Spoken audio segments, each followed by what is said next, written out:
Tubaramutse nshuti namwe bakunzi bisamiriza Black FM akaba ari wa mwanya tubashikiriza amakuru mu Kirundi agizwe n'ingingo nkuru zikurikira. Abunguruza abantu n'abiyunguruza barashimira leta kubirikira kosora ingorane zijanye n'ikena ry'igitoro ryari bimaze igihe gibonekeza. Bamwe mu baganira n'isamiriza Black FM bari ku bituro by'amamodoka yunguruza abantu biri ku isoko nkuru ya Kotebu bibatwara hagati mu gihugu bagasaba ko leta yofatira aho nyene ikaguma ibaronsa igitoro kugira kwiyunguruza vyorohe. Ikibazo cha leta cyo mu mwaka w'icenda kizokorwa mu ndwi zibiri za nyuma z'ukwezi kwa gatanu imbere y'amatora atekanijwe mu kwezi kwa gatandatu congere gikorwa n'abanyeshure mangana 89 n'amajana 237. Ivyo bivugwa n'umukuru w'ibiro bijejwe gutunganya ibibazo vya leta Adrien Sabushimike agasigura ko ibikenewe byose byamaze gutunganya kugira ico kibazo bizogende neza. Nayo mu gihe Uburundi buheruka gutera umukono ku masezerano ahana abantu bakora urudandazwa rw'abana mwishirame gitaye neza y'abana OIDB risaba ko hoba amahimirizwa kugira umuntu wese amenye ko gukingira agateka k'abana ari inshingano yiwe. Muyavuga mu makungu naho wahoze arongoye igihugu ca leta zunze ubumwe za Amerika Barack Obama arashima ingingo yafashwe na wahoze arongoye igihugu ca leta zunze ubumwe za Amerika Barack Obama ariyamiriza ingingo yafashwe na President Donald Trump yo guhagarika amafaranga arenga miliyari 2 z'amadolari yarasanzwe ahabwa kaminuza ya Harvard ifatwa nk'imwe mu makaminuza aramura incabwenge kw'isi. Izi akaba arizo ngingo nkuru zigiza n'amakuru mu kanya idonido ryano makuru.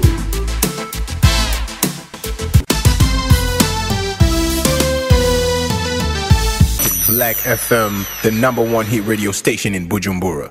Kaze Obe Aruba niwe ari karatuma amajwi abashikira jewe Frijas niyo nemera kabarije ngiye kubashikiriza no makuru nayo Patrick Irakoze akaba ari we yahagarariye nkuko nari meje kubabwira mu ngingo nkuru zigiza no makuru. Abunguruza abantu n'abiyunguruza barashimira leta kubirikira kosora ingorane zijanye n'ikena ry'igitoro ryari rimaze igihe gibonekeza. Bamwe mu baganira n'isamiriza Black FM bari ku bituro by'amamodoka yunguruza abantu biri ku isoko ya Kotebu bibatwara hagati mu gihugu bagasaba leta ko yofatira aho nyene ikaguma ibaronsa igitoro kugira kwiyunguruza vyorohe. Ino nkuru tuyibaze mugenzi wacu Cynthia niyo mubona. Ni ibyishimo bidasanzwe kubera igihugu ndetse n'abasanzwe bunguruza abantu bava kuri Kotebu baduga mu gihugu hagati kubona uyu munsi bashobora kuronka imodoka bakadugira ku gihe kandi byoroshe ndetse bakadugira ku giciro ca leta mu gihe hari haheze igihe ata modoka ya agence hagarara Ingozi yaboneka niyibonetse bakayironka ku giciro kiri hagati y'ibihumbi 30 n'ibihumbi 35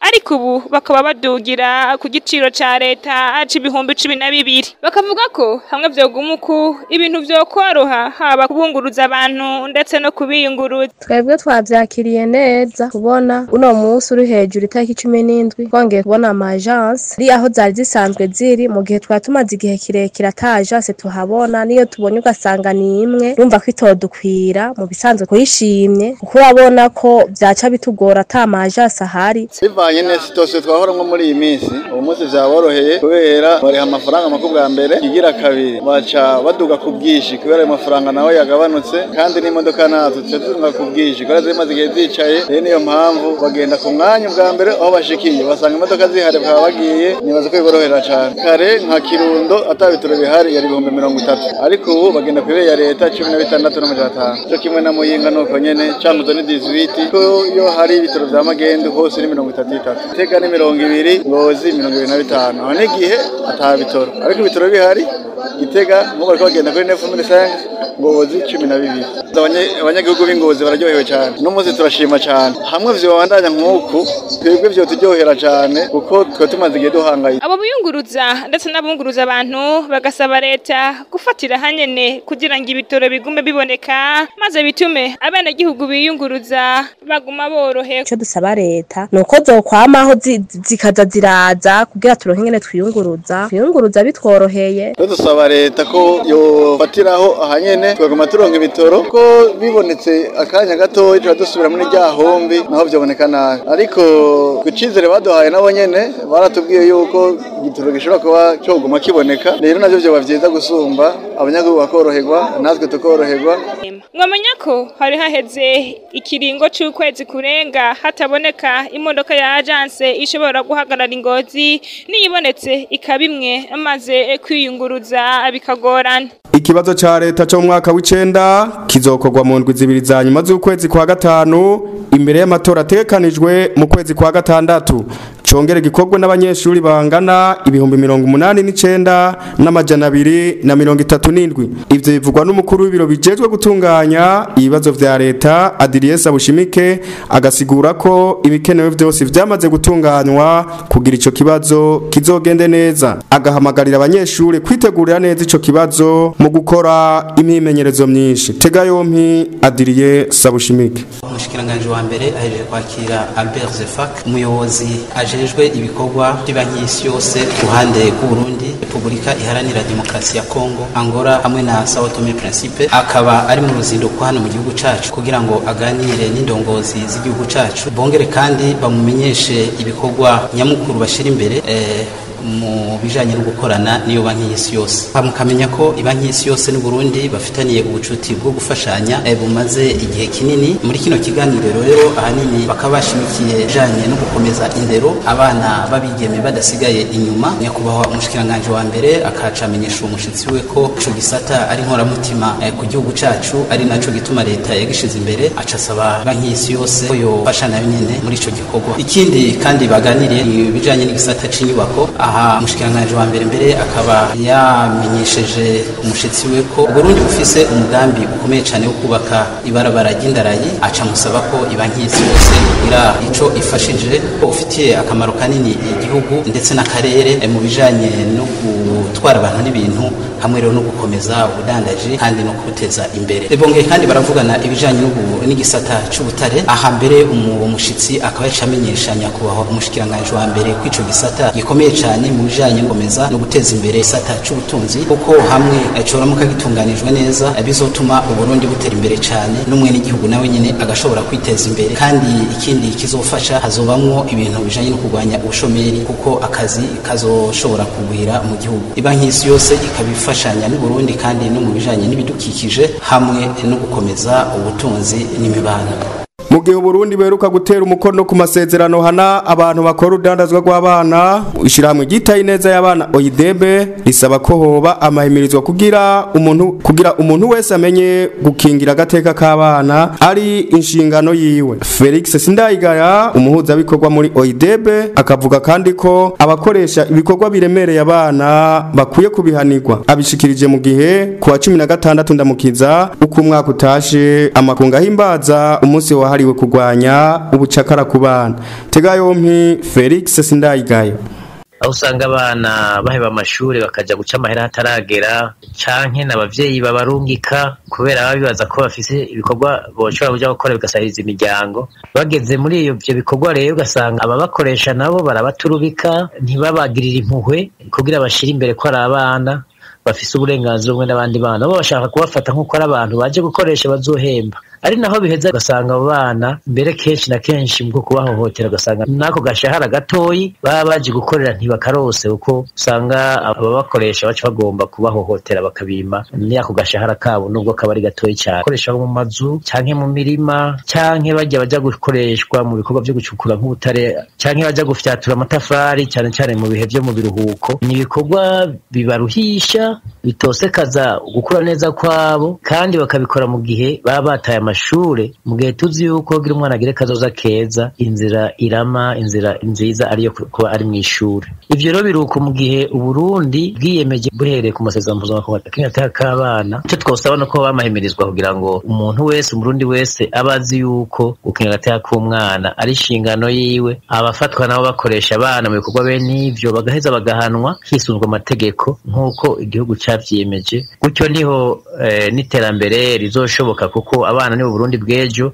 Hagiye gukomezwa igisata c'indero no guhimiriza kwiga ku bana babigeme ndetse no gusaba ibanki y'isi yose ngo ifashe mu vy'ubutare n'inyubako harimwo ibarabara ry'indarayi rigiye kubakwa rizohuza Burundi na Tanzania. Ivyo bivugwa na Feste Ntiyumva Mabwire, umuhanuzi mukuru azejwe igisata cyo kumenyesha makuru mu biro vy'umushikiranganje wa mbere Geruvendira ko buca. Ivyo yabishikirije inyuma yo mubonano umuyobozi mukuru ajejwe ibanki y'isi mu karere Burundi buherereyemwo yagiranye n'umushikiranganje wa mbere wa leta y'u Burundi kuri uyu wa 16 ndamukiza. Tega yompi Feste Ntiyumva Mabwire. Umushikiranganje wa mbere ahejeje kwakira Albert Zefak, umuyobozi ajejwe ibikorwa by'ibanki y'isi yose ruhande ku Burundi, Republika Iharanira Demokarasi ya Kongo, Angola hamwe na Sao Tome Principe. Akaba ari mu ruzinduko hano mu gihugu cacu kugira ngo aganire n'indongozi z'igihugu cacu, bongere kandi bamumenyeshe ibikorwa nyamukuru bashira imbere mu bijanye no gukorana niyo banki y'isi yose. Bamukamenya ko ibanki y'isi yose n'u Burundi bafitaniye ubucuti bwo gufashanya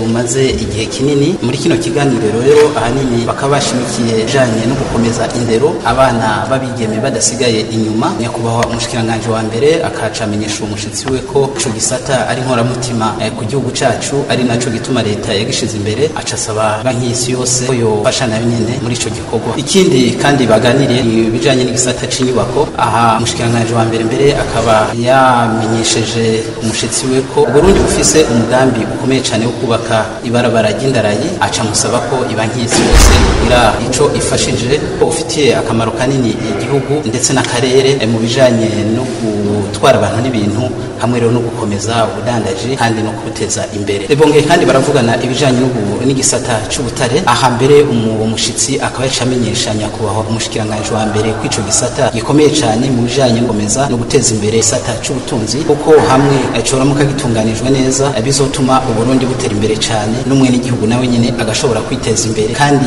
ikindi kizofasha hazobamwo ibintu bijanye no kugwanya ubushomeri, kuko akazi kazoshobora kugwira mu gihugu. Ibanki y'isi yose ikabifashanya n'u Burundi kandi no mu bijanye n'ibidukikije hamwe no gukomeza ubutunzi n'imibano.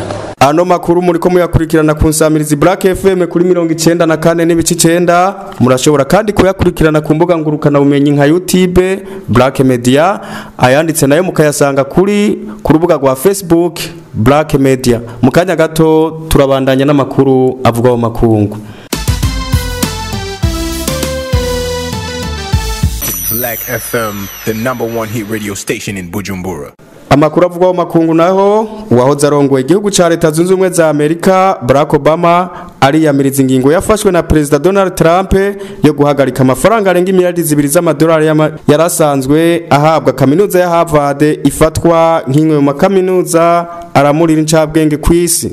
Eka n'urongoye iyo kaminuza akaba negura inyifato ya Trump yo gushaka gutegeka ivy'amakaminuza yigisha n'uburyo yinjiza abanyeshuri bayigako. Ino nkuru tuyikesha radio y'abongereza BBC tukayishikirizwa na mugenzi wacu Nobel Nahayo. Inyuma yaho umukuru w'igihugu ca Leta Zunze Ubumwe za Amerika Donald Trump afashe ingingo yo guhagarika amafaranga arenga imiliyari 2 z'amadolari yarasanzwe ahabwa kaminuza ya Harvard isanzwe iri mu makaminuza aramuri incabwenge hano kw'isi, wahoze arongoye ico gihugu Barack Obama ari no mubize kuri iyo kaminuza ariyamiriza ingingo ya Trump avuga ko ari karenga amategeko mu guhagarika amafaranga yagenewe iyo kaminuza.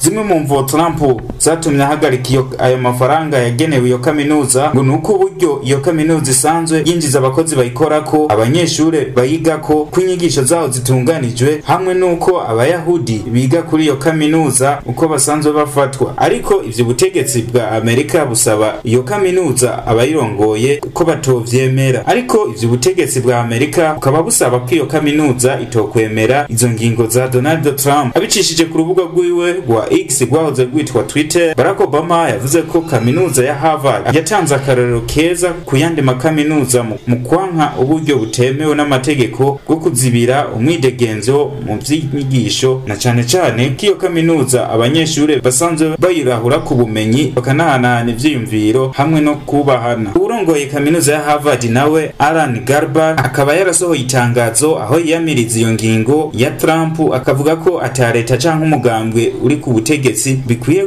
gutegeka ivy'amakaminuza yigisha canke ivy'abakozi koresha abanyeshure ishobora kwakira ndetse n'ibisata vy'inyigisho n'ubushakashatsi ashobora gushinga. Kuva Perezida Donald Trump asubiye kurongora Amerika mu kwezi kwa nzero, amakaminuza akomakomeye nka Stanford vyabaye ngombwa ko ahagarika itangwa ry'akazi, inagabanya amafaranga ryari risanzwe rikoresha kubera igabanuka ry'amafaranga bahabwa na leta. Iyindi kaminuza ivyo isabwa na Perezida Trump akaba ari kaminuza ya Massachusetts, aho ivuga ko Trump adakwiye gutegeka uko kaminuza cyangwa inyigisho, mu gihe kaminuza ya Columbia nayo yemeye ivyo isabwa n'umukuru w'igihugu Donald Trump. Kuba kaminuza ya Harvard yarase ivyo isabwa na leta ya Amerika, umukuru w'igihugu Donald Trump agabisha iyo kaminuza ko ashobora kuya uburenganzira yari isanzwe ifise bwo kudatanga amakori. Ni na hano turangirije no makuru twari twabateguriye, ariko kuba yafatiye hagati reka twibutse ingingo nkuru zari ziyagize. Abunguruza abantu n'abiyunguruza barashimira leta kubirikira kosora ingorane zijanye n'ikena ry'igitoro ryari rimaze igihe ryibonekeza. Ikibazo ca leta cyo mu mwaka w'9 kizokorwa mu ndwi zibiri za nyuma z'ukwezi kwa gatanu imbere y'amatora atekanijwe mu kwezi kwa gatandatu, congere gikorwe n'abanyeshuri bangana 89,237. Muyavuga mu makungu naho mwumvise yuko uwaza arongoye igihugu ca leta zunze ubumwe za Amerika Barack Obama yiyamiriza ingingo yafashwe na Perezida Donald Trump yo guhagarika amafaranga arenga imiliyardi 2 z'amadolari yari asanzwe ahabwa kaminuza ya Harvard, ifatwa nk'imwe mu makaminuza aramura incabwenge kw'isi. Akaba ari na hano duciye turangiriza no makuru twari twabateguriye. Shimira uruganda wo kumenyesha makuru rw'isamirizi Black FM kwafatije kuyatororokanya. Shimire Kaze Obearuba yari mu buhinga bw'ivyuma kugira amajwi abashikire tankomanzi. Shimire kandi Patrick Irakoze yarahagarariye no makuru. Jewe Frigias niyo nemera nije nariko ndabashikiriza, nkabasezera ndabapfuriza kugira ibihe vyiza no kubandanya mukurikira ibiganiro vy'isamirizi Black FM. Black FM, the #1 hit radio station in Bujumbura.